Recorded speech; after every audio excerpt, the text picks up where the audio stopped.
Video ini merupakan kelanjutan dari part sebelumnya. Dia mengaku orang sewaan yang akan membawa Rollo kembali dan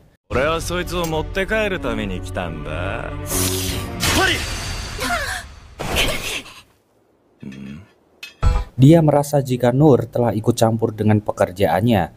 Dia hanya ingin Rollo, entah dalam keadaan hidup ataupun mati.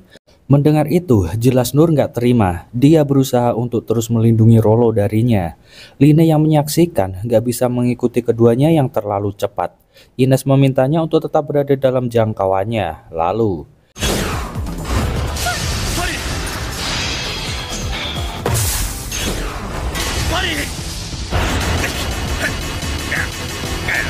pria misterius itu makin serius dan Nur merasakan jika kekuatan pria itu melebihi Minotaur yang kemarin dilawannya. Meski sampai membuat senjatanya rusak, pria itu terus melawan Nur tanpa henti. Nur sendiri mulai menyadari kalau dia terus-terusan menangkis tanpa menyerang balik, maka kemungkinan besar tenaganya akan habis duluan.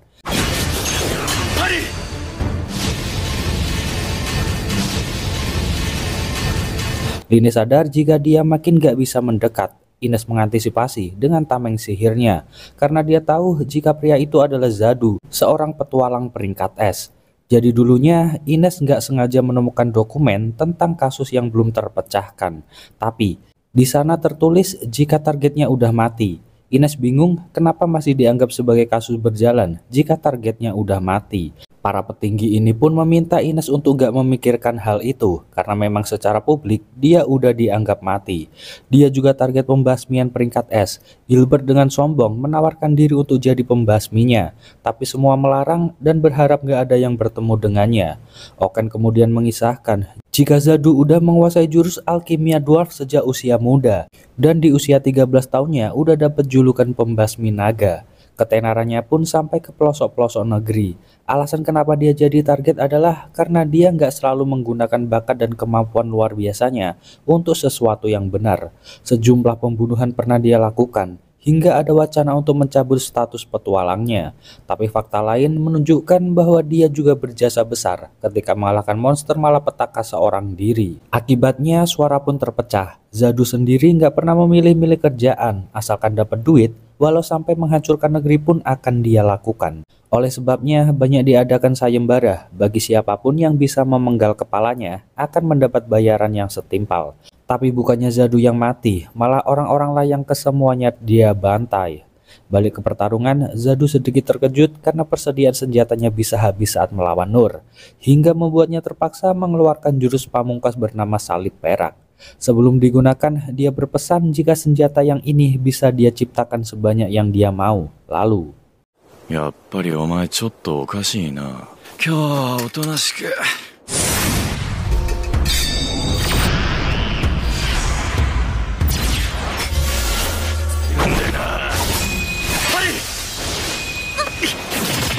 Nur merasa mustahil bisa menghalau senjata sebanyak itu. Dia pun terpaksa menggunakan tubuhnya sebagai tameng. Ines pun mulai terpancing untuk menolong mereka berdua. Tapi dia tahu jika Line adalah prioritas utama. Untuk itu, dia memohon izin dulu sebelum benar-benar bisa membantu Nur. Hingga akhirnya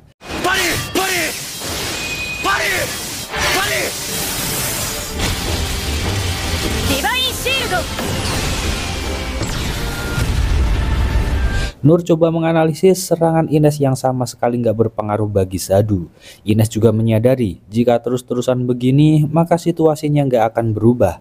Dia pun meminta Nur untuk coba menyerangnya. Nur coba memanfaatkan taring dan cakar naga tadi untuk menghancurkan senjata-senjata itu. Dan hasilnya Ines,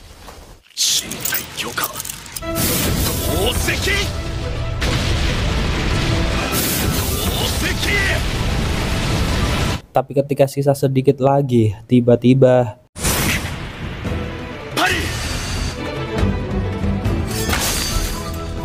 beruntung Nur punya refleks yang luar biasa. Zadu kembali bingung karena senjatanya lagi-lagi bisa hancur saat melawan pedang Nur. Dia coba nyerang sekali lagi, tapi dia pun menyerah dan mencukupkan untuk hari ini. Dia memilih untuk pergi ke ibu kota karena hari ini ada festival meriah di sana. Meski targetnya nggak bisa dia dapatkan, tapi dia berjanji akan melawan Nur suatu hari nanti. Tapi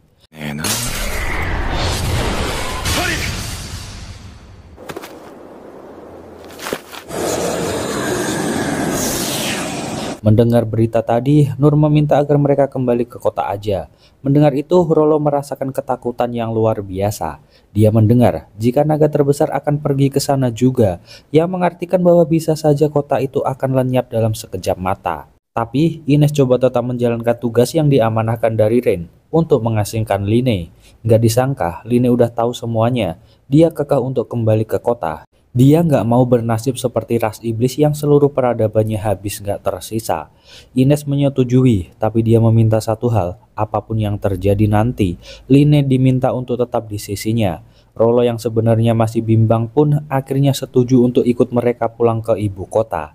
Rasa cemas masih menghantui Line, tapi karena ada Nur, dia percaya jika semua akan baik-baik aja. Dari kota, semua bangunan udah luluh lantah. Prajurit ini pun melaporkan jika warga kota lama berhasil dievakuasi berkat bantuan 6 kudus. Pasukan bayangan sama sekali nggak menemukan musuh yang dicari. Tapi Ren percaya jika ini emang siasat mereka dengan membuat mereka terpecah dan lengah untuk melancarkan serangan besar berikutnya. Hingga Ren mencurigai sesuatu di atas awan ini. Dia pun menggunakan sihir penyingkapnya dan yang berhasil dia ungkap adalah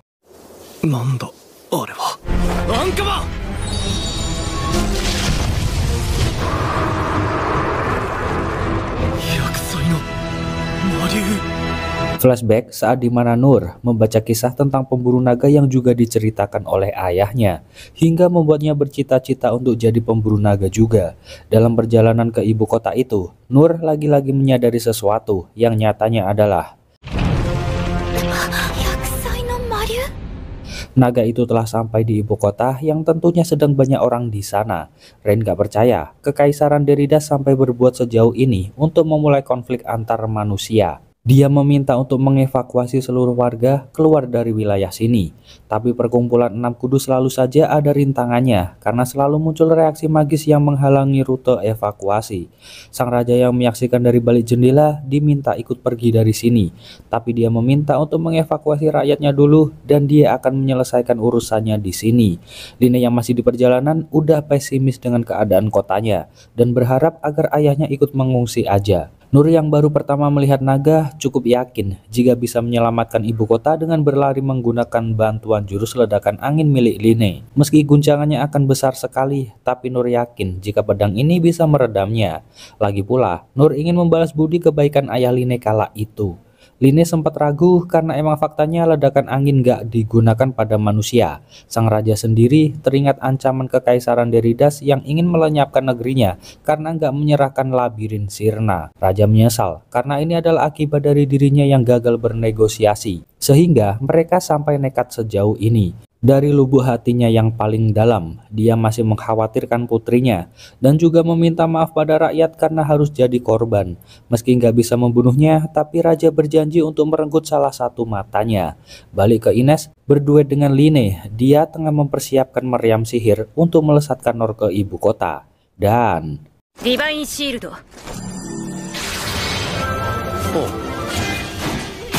Magic Barrier. Recto. Magic Reflect. Enhance Charge. Burst. Condense. Balance Cast. Wind Blast. Kobuun wo. sang naga bersiap menyemburkan kekuatannya. Meski sempat ragu, raja pun kini bersiap memenuhi perannya di akhir hayat dengan senjata pedang magis ledakan ini, yang kemungkinan besar akan merenggut nyawanya juga. Tapi tiba-tiba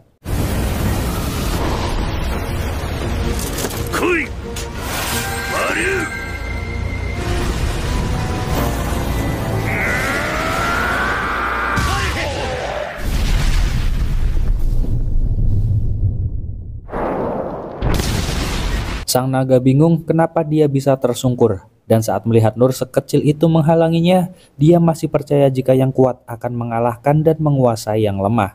Dia pun segera mengibaskan ekor untuk menyerangnya, tapi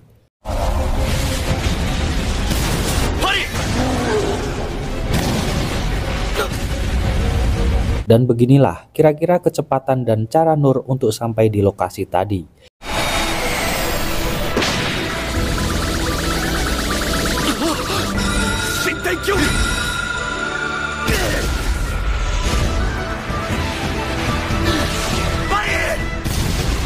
Dia sendiri nggak percaya jika ledakan yang ditimbulkan jurus Line bisa sebesar ini. Lantas Nur dengan percaya diri akan menghadapinya.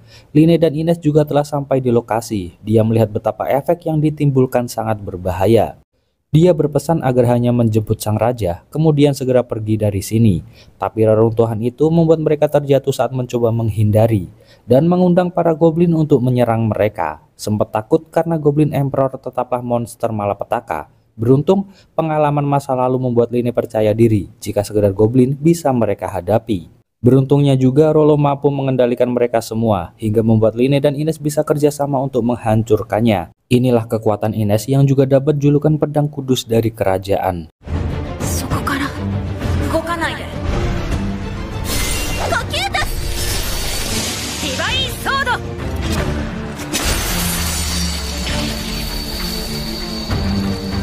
Sang naga masih nggak percaya jika ada makhluk yang bisa membuatnya terluka. Nur memuji kekuatan pedang yang amat luar biasa ini. Sang naga makin murka. Dia bersiap menyemburkan kekuatan gila lagi. Tapi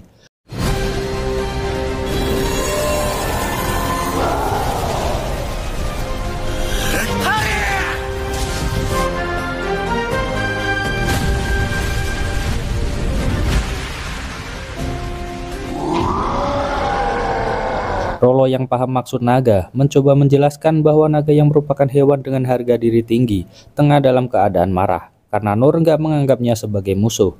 Naga itu pun mencoba untuk menyerangnya lagi, tapi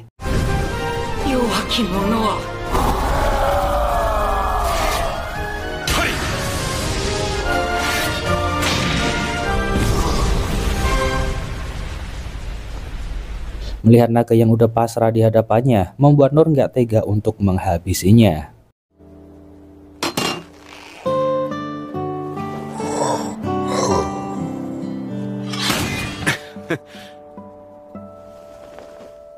Itu dia Jess rekapan kali ini. Makasih buat yang udah nyempetin nonton dari awal sampai akhir. Kita ketemu lagi di video selanjutnya ya Jess. Adios, pamitos.